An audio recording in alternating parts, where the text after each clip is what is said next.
And occasionally in the spring, when the snow melts on the mountains, or there are rainy moments and rainy period, we get quite a bit of rain in February sometimes even in January, and it can turn real nasty. So after the experience of 1952, they decided to do something about it, and so now the banks are much larger and stronger now, but it was half the width, the present width.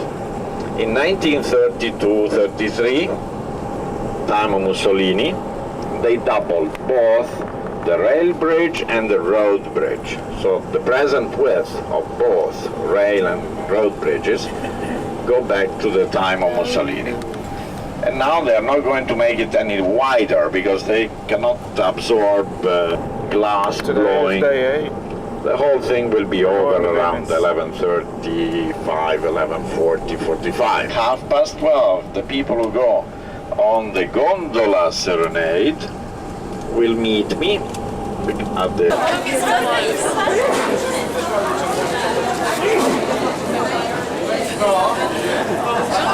Good morning. We're on our way to Venice, which is Venice in English. Waiting on the boat. We're waiting on a boat. To carry us there. To carry us there. Here we are waiting for our boat to take us to Venice.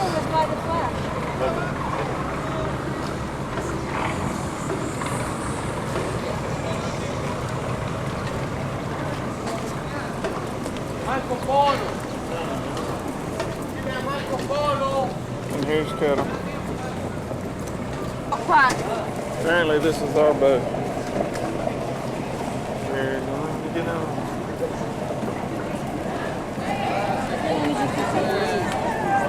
La stessa.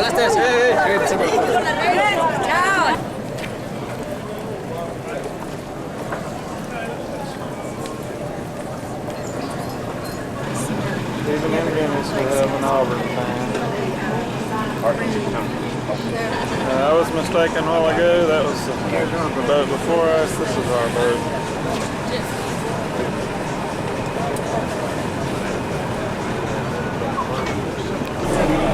And here we are on the boat. Heading to Venice. Venice. What did he say? We're going to Venice. We're going to Venice. Happy birthday to Rachel. Today's her birthday. And Millie too.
off the boat.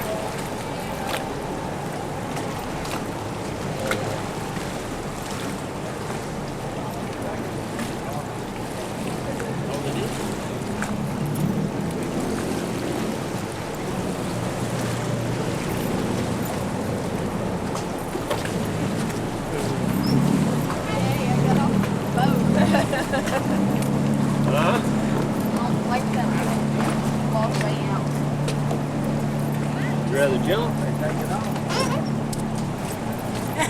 They were rising. Yeah. How'd you like that boat ride? Doesn't make you dizzy.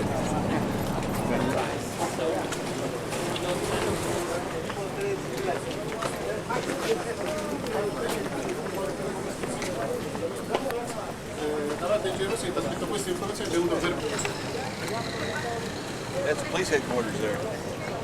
Is it? They're on boats. Yeah, police boats.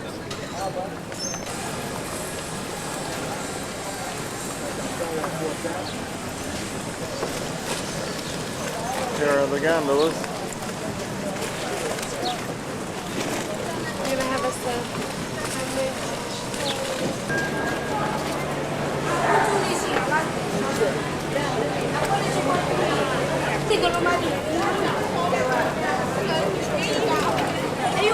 We're going to St. Mark's Square.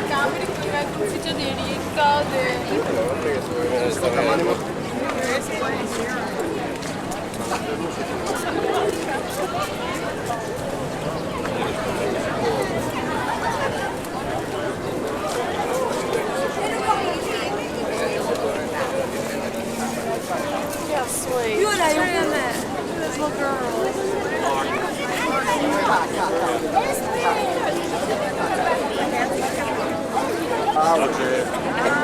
The gondola is somewhere The rest of else. these Yankees, don't they know about shorts? Yeah, I know. Pretty hot for pants, ain't it? I cannot make This is the Dojo's Palace. Fixing to go on the a tour. few different arrangements, but not 38. That's very difficult.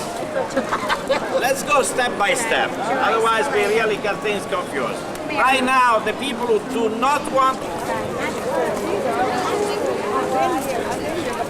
Yeah, I guess we just thought that was the palace. Now we're walking somewhere else. Wherever it is, has 200 and something steps to climb, so a lot of the people went and sat down. And what are you grinning at? Granny the cheese. Okay, this was the palace. This is the front side of the palace next to the water.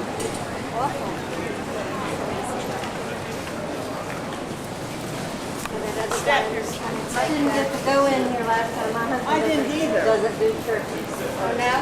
Here. And this is the inside of the palace. In the courtyard.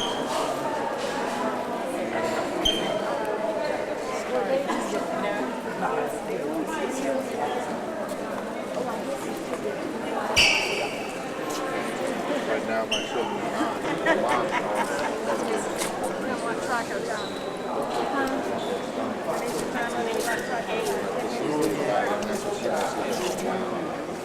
Because the deep down Whales for fresh below water. the muddy bottom of the lagoon are layers of water, fresh water. Now the water in Venice is piped in since about 120, 130 years ago. It comes from the mountains, the Dolomites. Some of you know the Dolomites? Dolomites are a beautiful part of the Alps, directly to the north of Venice. About 110, 120 kilometers away, 65, 70 miles. So from there they get the fresh water. But in the past, since they didn't have springs here, they would get the water either through the wells or shipped in with tankers, medieval tankers of course, water tankers, just like the ancient Romans used to do already. Boats, you know, sailing boats and the help of some oars, and they would get the fresh water from the mainland. They even had animals in Venice. In all the little squares, that's why they're called campo. Remember I said there is only one piazza in Venice, which is San Marco Piazza. All the other piazza in Venice are campo, field. That's what they mean, the word means. Field, because they were fields, they didn't have the flag zones, and they kept cattle and the goats and the horses there, because they could move along not only along the canals, but also there are narrow streets, which are called calle, from the Latin callus. Callus is someone who is hard, no? Callous person is someone who has hard heart and so on. It's a Latin word, which means hardened. If you keep on walking on the same piece of dirt, it will become kind of hard. So that's the origin of the Spanish word calle. Calle is the same. In Venetian, it's pronounced calle. So they had these calles, which are the little streets we have now in Venice, plus the canals, so they could keep the animals, and they needed the animals for the supply of milk and whatever, made the cheese, etc. And so they got the water from the wells, mostly for washing and for the animals. And the water for drinking for humans was the one shipped in from the mainland with the tankers. This went on for centuries and centuries. When Galileo was teaching at the university in Padua, he was here for 20 years, he taught mathematics. But he was a very inquisitive mind, so he was always trying to understand how nature works. That's why he's the father of modern science. And he observed the motion of the water in the tankers, and he was studying also that when he elaborated the first law of motion. A body set in motion will keep on going until something will prevent it from going in the absolute void. That's where he got the idea, from observing the fact that when the boat slowed down, the water inside the tank kept on moving forward, sort of. Thanks to this thing of the boats coming and going with the fresh water supply. They also had to bring in all the other food supplies. This is true even nowadays. Little by little here in the lagoon, however, they developed some agriculture, for instance. Because the lagoon is very large. It's 53 square kilometers. That's something like 20 square miles approximately, I would say, something like that. And on some of the islands, I mentioned before 115 islands, but those are only the ones here where we are. But in the lagoon at large, there are other islands. And on some of those islands, they would grow vegetables. So the supply of fresh vegetables for the population of Venice came from the mainland to a certain extent, but to a great extent came here, from the islands within the lagoon. Simply shipped into the main part of the city. We still have here in Venice, they still have, I'm not Venetian, the market where this is produced is sold. Hai mica visto la Roberta, per esempio? Un ragazzo. The deepest point of the water is in the Grand Canal, and that is 14 feet. That's deep. When in the Grand Canal only. In the small canals, or the side canals, it's 4 or 5 feet. It's not very deep. But generally, we can say that about 1/3, almost 1/3 of the building, 25% to 30% of the buildings are under the water level, or below the water level. And that's the most important part of the building, of course, the foundation. So when they do restoration work over here, they have to fix up whatever is above the water level as well as what is under the water level. I think she knows.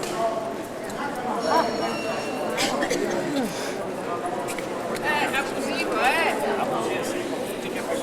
Ciao da Good morning everybody. Io sono a me Franco mi ha detto 45. ai 15.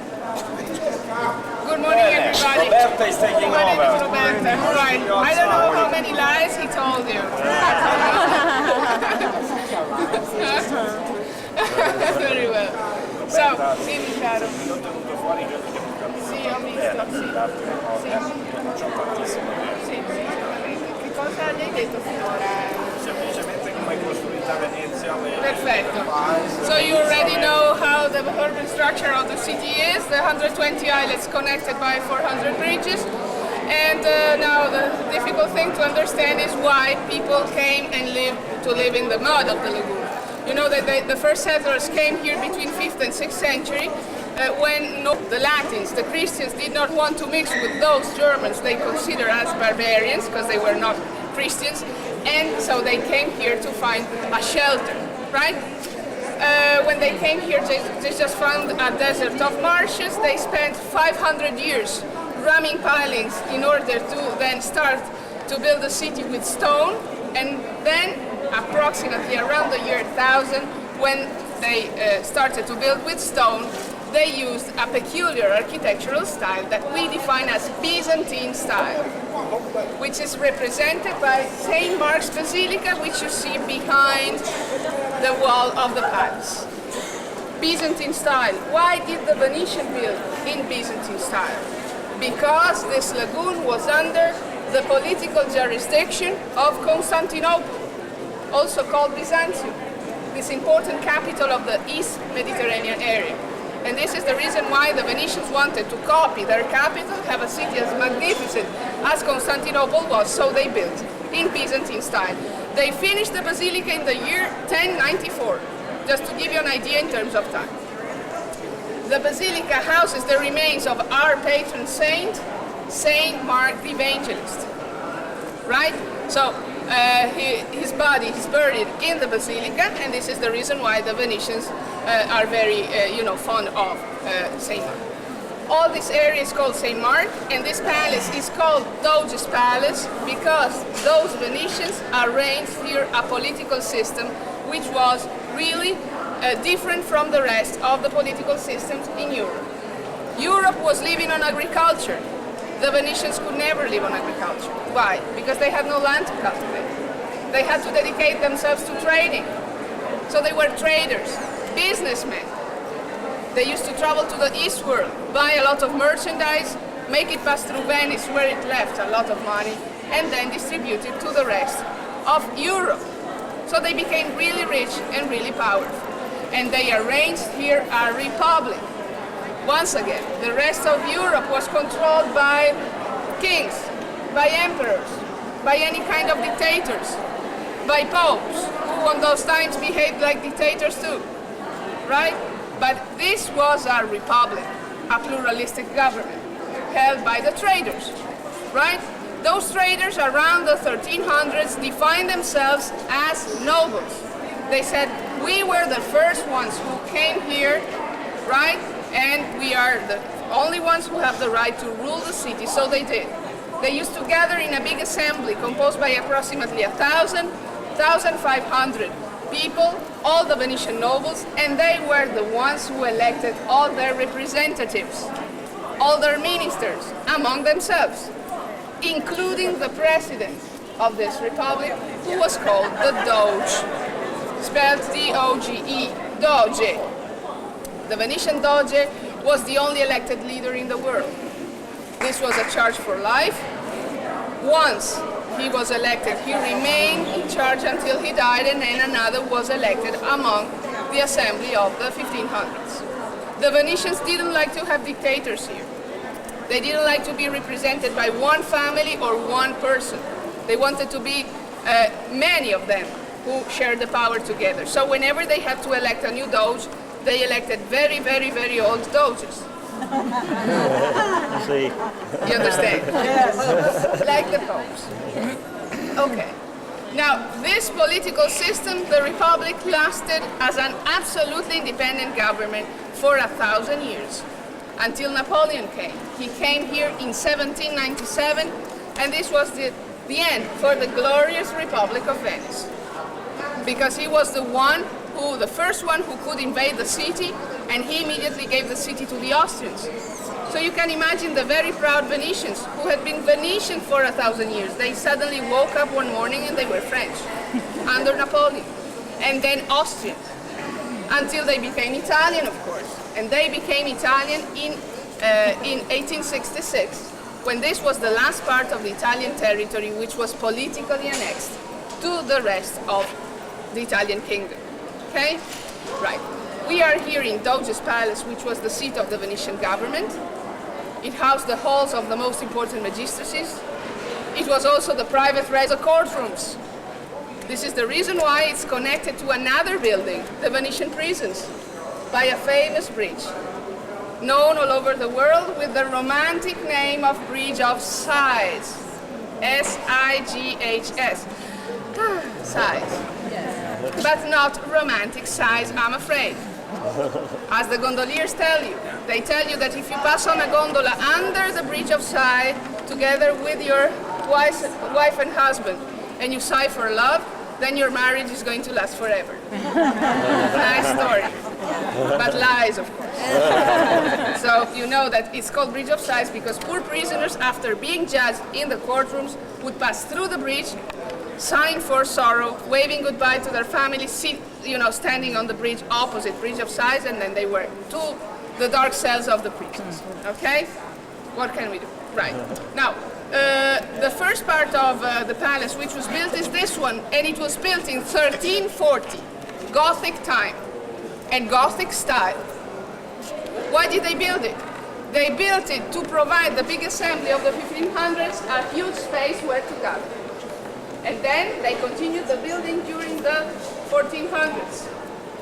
Right? So it's exactly as the first one. So 1300s and 1400s in Venice we have Gothic style. But as you can see, things change here with the third wing of the Doge's Palace, which is built in Renaissance style. Started at the end of the 1400s. Remember, Renaissance means rebirth. The rebirth of what? Of the taste of the Greeks and the Romans, of the classics. So you see these delicate carvings reproducing the patterns which were very much appreciated by the classics.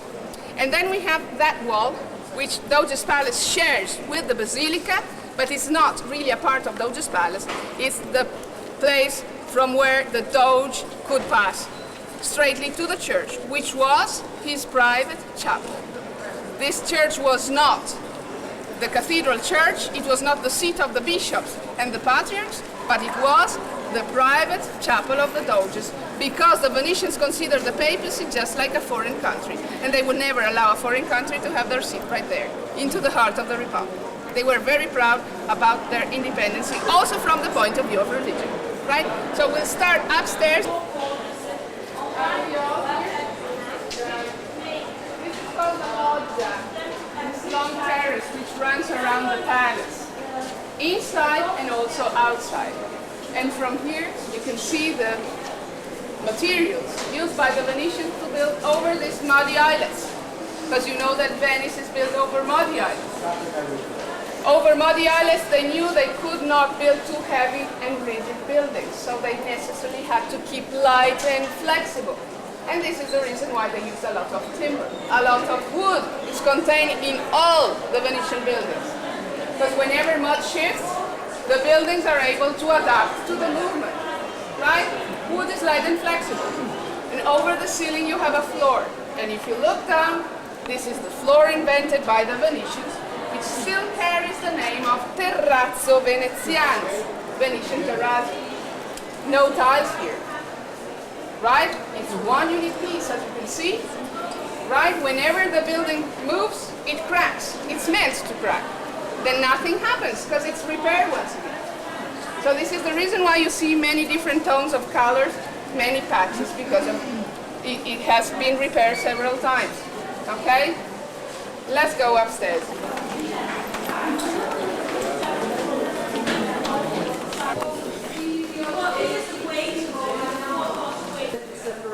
Because when they came here,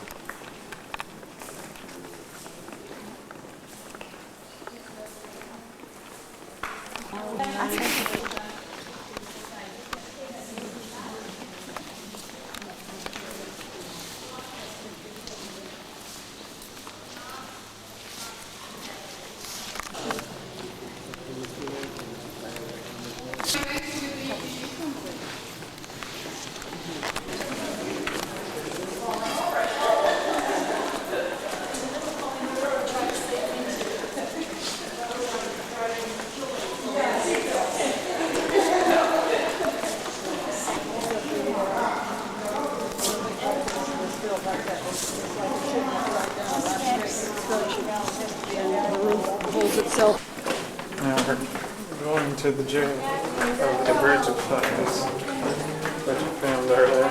There's going to jail. Oh, okay. This is the new jail that was built in the 16th century.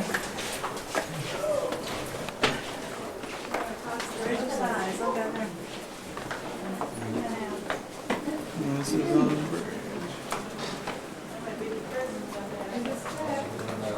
The prisoners have waved to their families at these little holes on their way to jail.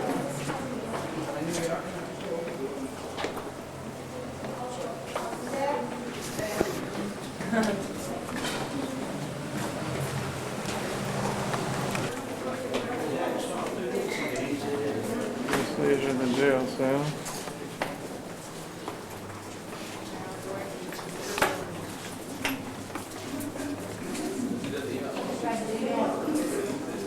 Sorry, I didn't know you was.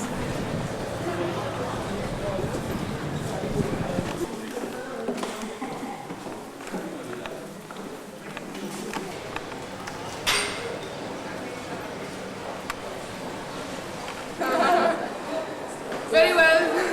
We are in. We are in front of this beautiful staircase, which is called the staircase of the two giants. The two giants are these two marble statues. The one to your left is the symbol of the sea. In fact, it is Neptune, the god of the sea. The one to your right is the symbol of war, the symbol of land. Is Mars, the god of war, the god of land. So when the Doges were elected, after the election they were crowned in between the two statues, and the Doge was the symbol of the state of Venice, ruling over land and sea. And then the Doge used to go downstairs through the arch to St. Mark's Square, where they had very rich feasts in Byzantine style, and the Doges used to throw gold coins to people. Imagine how things have changed through the centuries in Venice. Our mayor is not doing that anymore, unfortunately. Right? Okay. Exactly. We have. Last summer. Was the Venetian up? Yeah, the Venetian was there, right? The ceilings had 24 karat gold all over. Maybe we can find some pictures of it. It was really, really.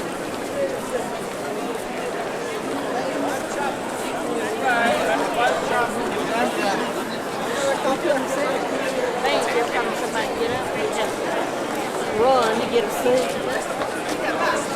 Good job. Who else was there? Mary was there. Anywhere around here, maybe after the gondola ride.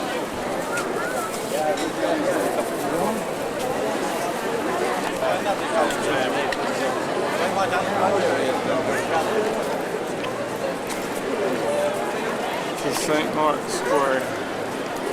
Piazza means square. What it is.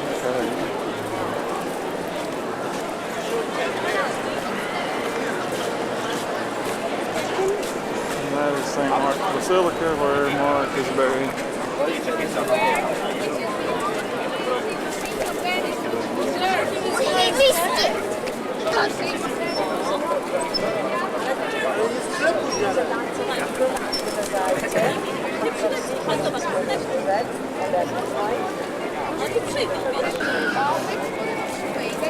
Integrate the welfare generated by the church and then decide what. So the first part of this building was built in this one during the first years of the 1500s, and during the second part of the 16th century they built the upper part in a front house. We're going in the glass factory where they blow the glass. It's as famous in Venice.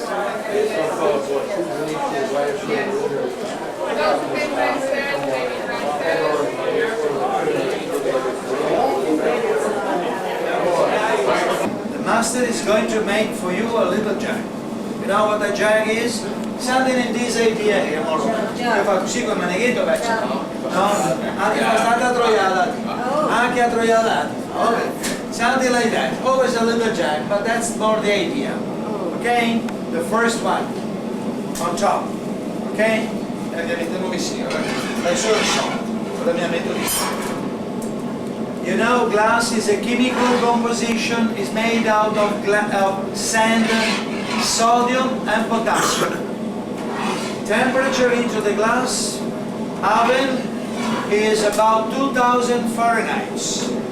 2000.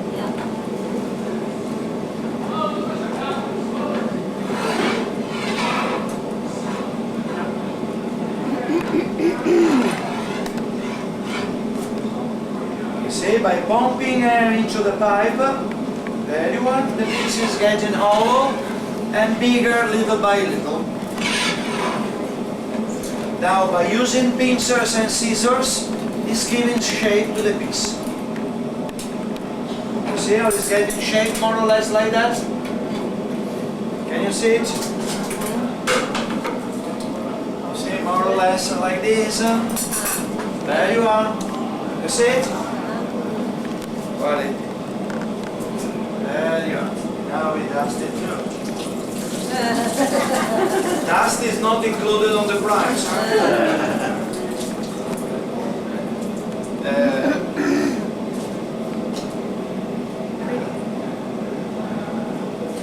Allora, lo mettiamo qua.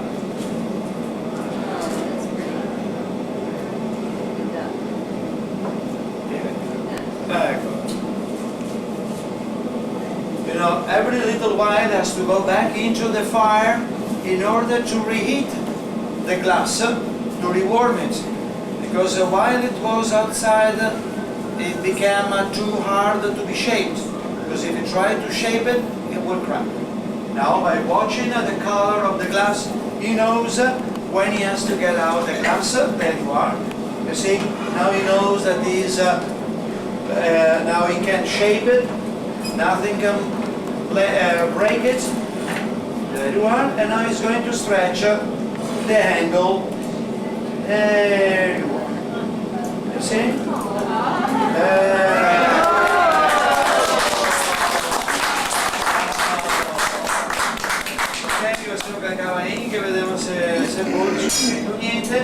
There you are, that's one of the techniques that we use for glass making.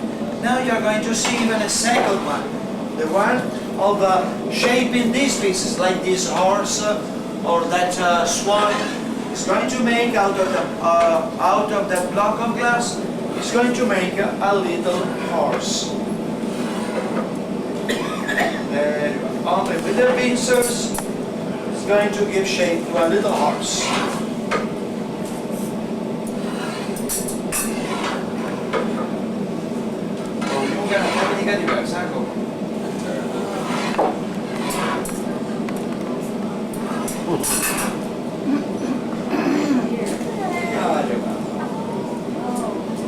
You see how the head come out?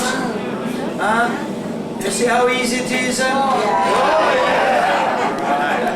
Nothing to it. Nice horse. A walking horse.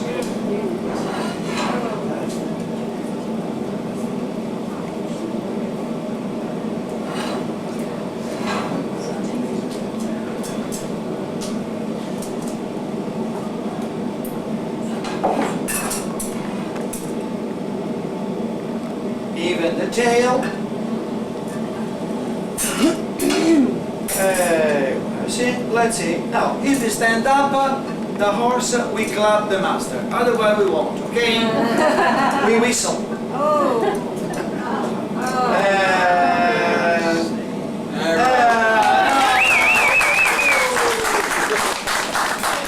Okay, did you enjoy it? Yes. You want to try to make one? Yes, you want? Next time. Now it's too warm to try. Okay? Grazie. Thank you very much. Follow me next time.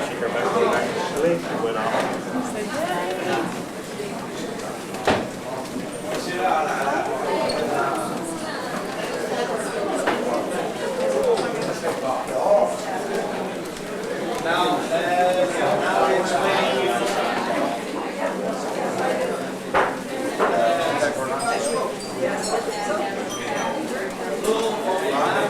These are the principal the principal Venetian colors.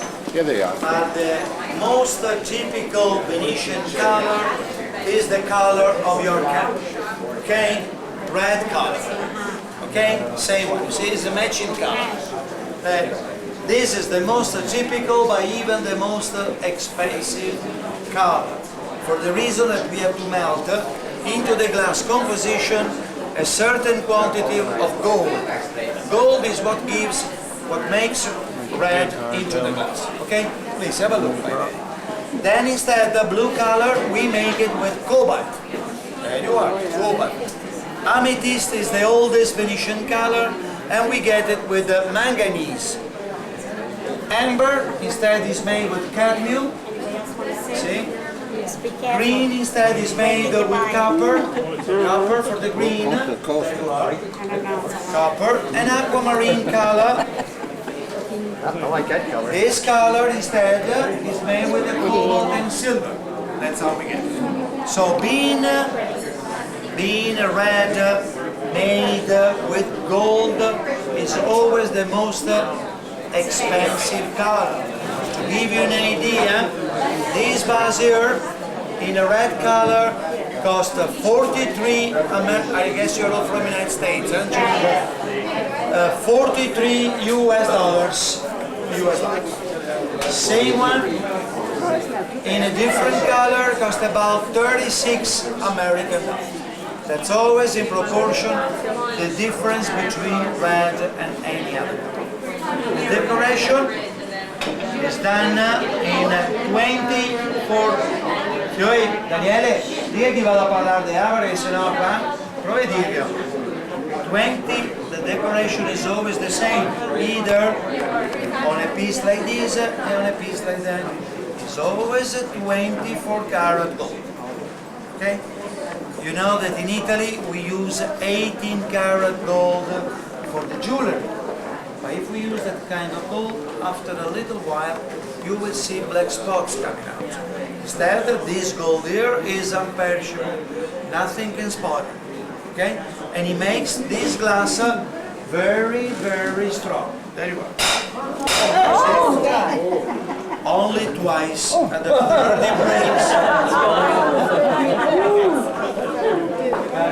No, just We're fixing to get on the gondola, take a gondola ride, which is very famous in Venice. All the gondolas are black.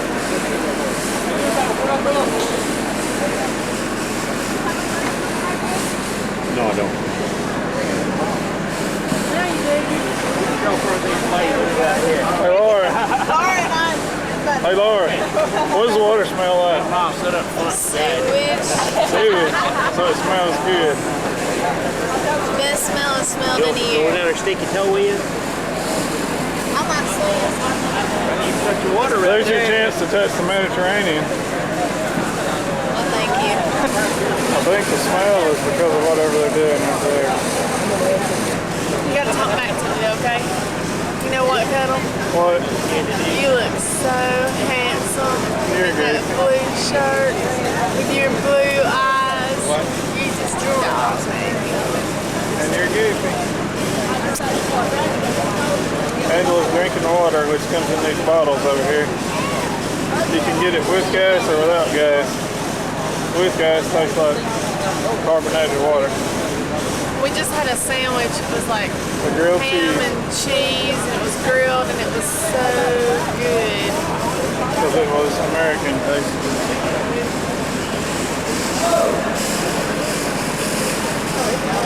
There we go. Here's Laura and now. Getting on the gondola. Here's Angela taking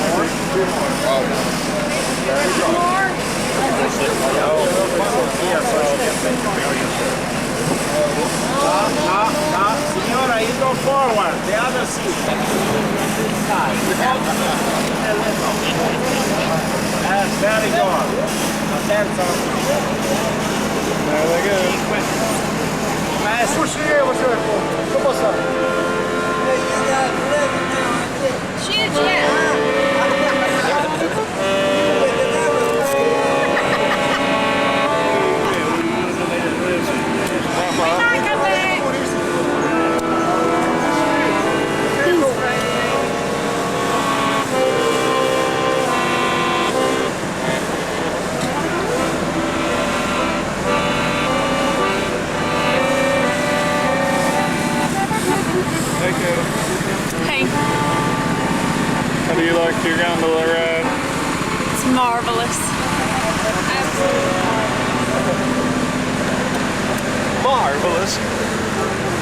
Gnarly.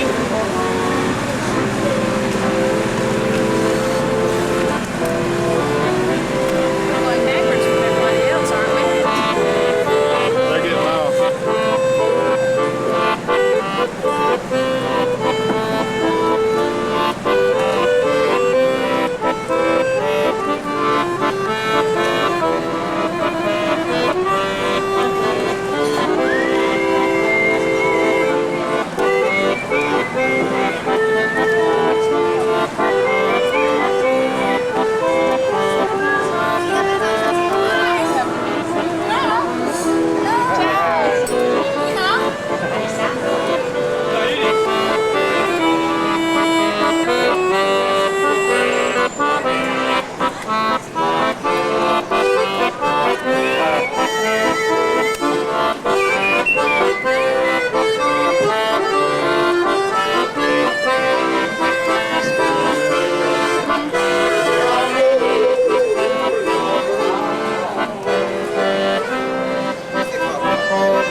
schietta una canzone vogando la sua gondola in canale e in quel silenzio d'oro è il cantatore la luna con le stelle stanno a guardare un sussurrar di baci e di parole l'amore scoccia con semplicità quanti ricordi restano nel cuore ti voglio tornare Venezia e amore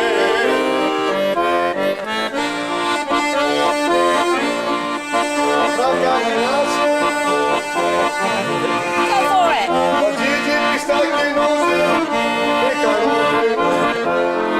mia gara fuori mio 5 a letto 3 e 7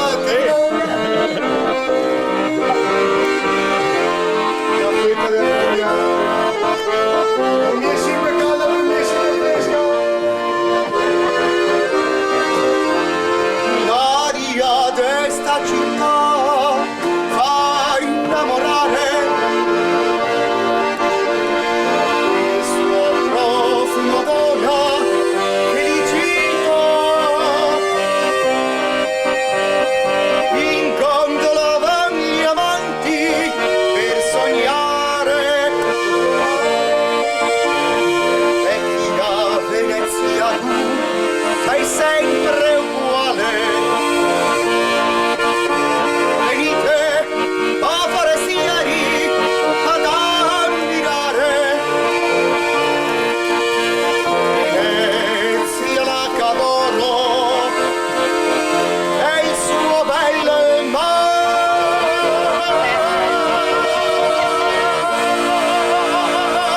Understand you. We have Italian friends at home. We're gonna get them to translate.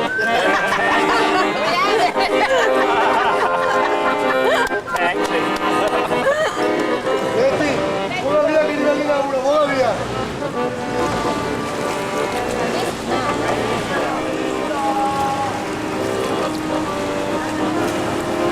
I think this is the Grand Canal.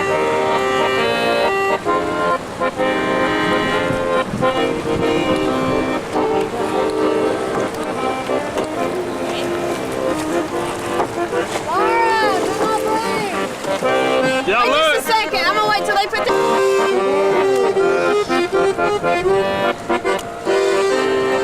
that was it. Everywhere. When boys meet a girl, you always see. When they move, it's your eye like a big pizza pie, that's amore. When the world seems to shine like you had too much wine, that's amore. Bells will ring, ting-a-ling-a-ling, ting-a-ling-a-ling, and we'll sing Vita Bella. Hearts will play tippy-tippy-tay, tippy-tippy-tay, like a gay tarantella. When the stars make you droop, just like past fazul, that's amore. When you dance down the street, with that loud at your feet, your love. When you walk in a private love, not dreaming, signore. Oh, from the heart, I know, Napoli, that's amore.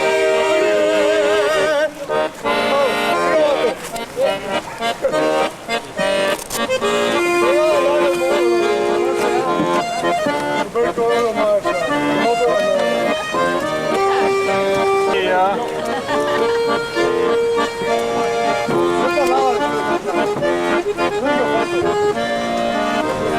Do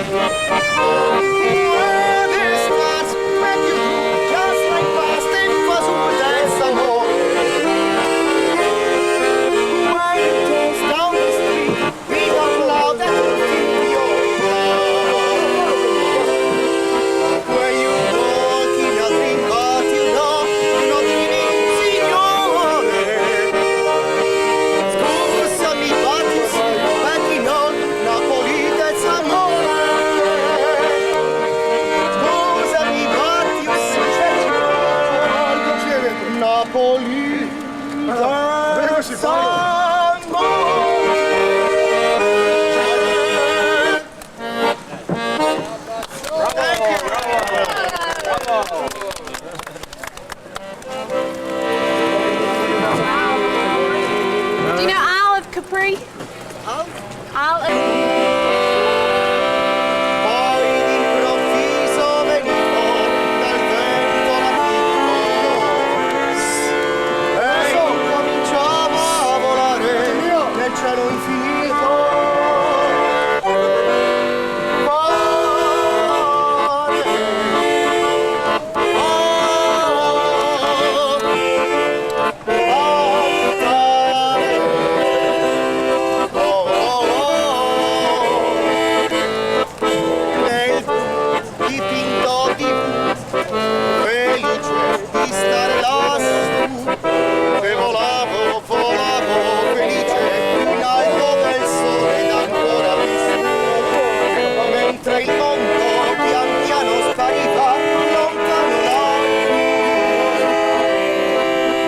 Una musica dolce suonava soltanto per me.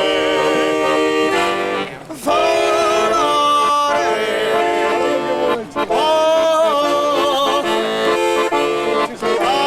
cantare,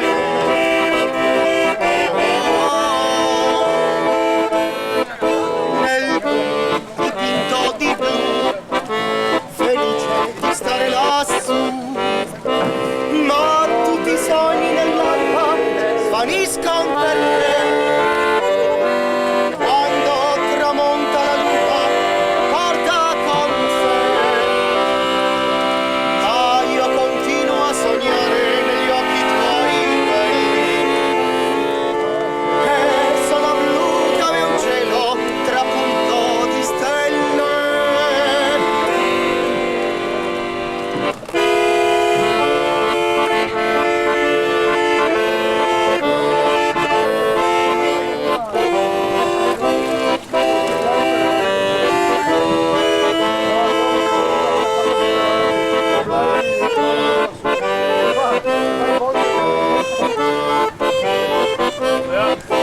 E volavo, volavo felice più in alto del sole ed ancora più su, mentre il mondo pian piano spariva lontano laggiù. Una musica dolce suonava tanto per me. Volare,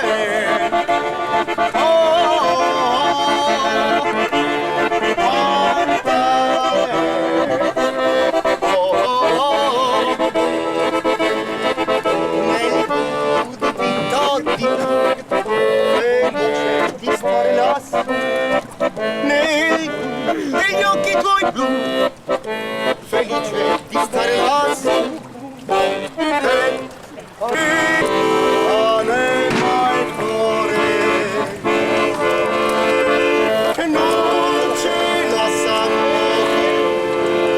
ancora per ora. Sto desiderio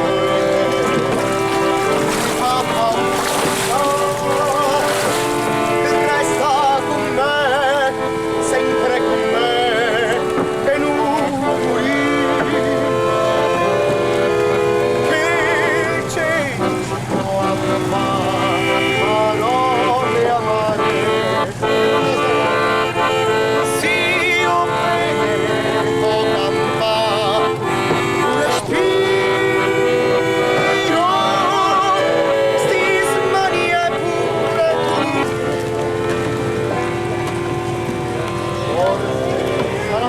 quanto piace, forse vada bene come un madrigal, sempre se Venezia, un sogno musical, perciò gondolier, spieghi perché tutto intorno a me musica che se mi non so cantare cose vivo